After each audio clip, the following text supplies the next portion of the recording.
Hozirimda o'ylab qarasangiz, keyingi avlod o'zi aslida yaxshi bo'lish uchun onalar bilimli bo'lish kerak. Onalar ko'p izlanish kerak. Hozirda ham shuni endi aytilyapti. Masalan, turmushga chiqsa, farzandli bo'lsa bo'ldi emas. U farzandni ham katta qilish uchun. Masalan, aytaylik, meni holatimga tushsa, deylikda, juda ham qiyin bo'ladi. Aytaylik, oddiy misol, o'zbek tilida ham baribir informatsiya kam, topish qiyin. Rus tilini bilmasa, ona qaysi tilda unda topsa bo'ladi, masalan, yoki men уже ingliz tili haqida gapirmayman, lekin oddiygina rus tili haqida.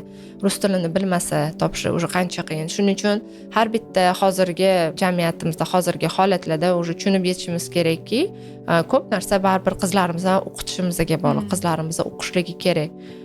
Keyinchalik oddiygina uyi tinchligi uchun ham aytaylik, yoki uyi farzandlari sog' salomat, shu maqsad endi shu desa ham, agar aytaylik shu farzandli bo'lib uyini yaxshi uyda o'tirsin deyish uchun ham o'qishi kerak deb o'ylayman, chunki